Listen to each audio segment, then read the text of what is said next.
Welcome back, Gator Nation, to a peek inside Gator football. But as of right now, this is a basketball channel.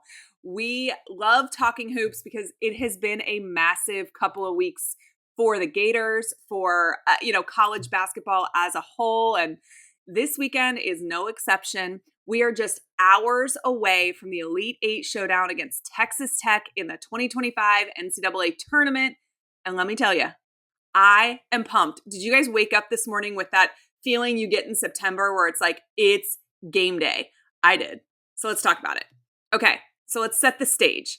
Our number 1 seed Florida Gators take on the number 3 seed Texas Tech Red Raiders, who are 28-8 in San Francisco with a trip to the Final Four on the line. This is our first Elite Eight appearance since 2017, and we are only 1 win away from the Final Four, which is something the Gators haven't done since 2014. Let's talk a little bit about Texas Tech. This team is absolutely no pushover. They just pulled off an epic comeback against Arkansas in the Sweet 16, erasing a 16-point deficit to win 85-83 in overtime. That's some grit right there. Also, that 16-point deficit, for you Gator fans that have been around the block a little bit like me, you will remember that UCLA in 2005 erased a 16-point deficit to advance, and so did Ohio State the next year. Those teams have something in common, huh? We're going to see if that trend continues, but I'm not even going to fully vocalize it as to not jinx the Gators, all right? But the Gators cruised past Maryland 87-71, flexed our rebounding muscle and our bench depth, still have to do a better job taking care of the basketball. So this matchup is intriguing to me. It pits 2 of the brightest young coaching minds in the game against each other. Obviously, our very own Todd Golden, who's in his 3rd year at UF. He has a 73-33 record. And Texas Tech has Grant McCaslin, who is 48. He's bringing that Big 12 toughness, and this is going to be a battle. Let's talk about what the Gators bring to the table. Against Maryland, the Gators dominated the boards 42-20. 42-20. And that turned into a 21-19 edge in second chance points. Those second chance points have been something that have been so valuable to this team over the course of the season, and really kind of their calling card, right? Will Richard led us with 15 points, but the real story was the balance. 6 Gators in double figures. That is the kind of team effort that has carried Florida all season long.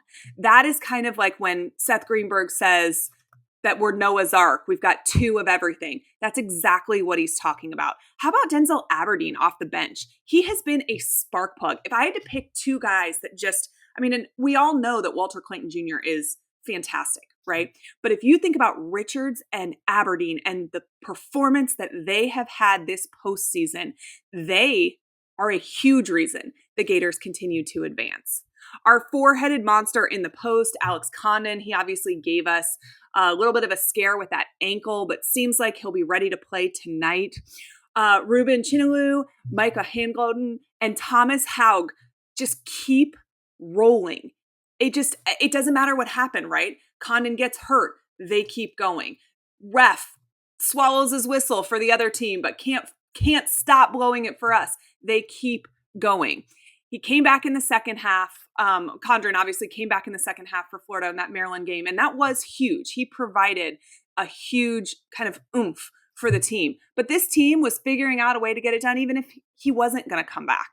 Todd Golden kind of said it best. We can't take a second of this for granted. And, I know he's meaning that towards his players, right? That they have to enjoy every moment and play every moment and not take a second of this for granted. But I kind of think about that as fans too. Like, what a cool thing that we are watching. We are watching something that I think is rare in today's basketball, and that is a full team effort. This is not just one star that's carrying this team. This is an entire group effort.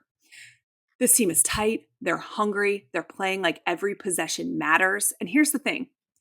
Texas Tech's front court is going to test us in a way that Maryland couldn't, wouldn't, didn't. So it's going to be a great game. Let's talk a little bit more about the Red Raiders. Their star is J.J. Toppin, 6'9" sophomore and Big 12 Player of the Year. He is a beast. 20 points, 9 rebounds against Arkansas. He has 17 double-doubles this season. He's physical, he's efficient, and he's a nightmare on the glass.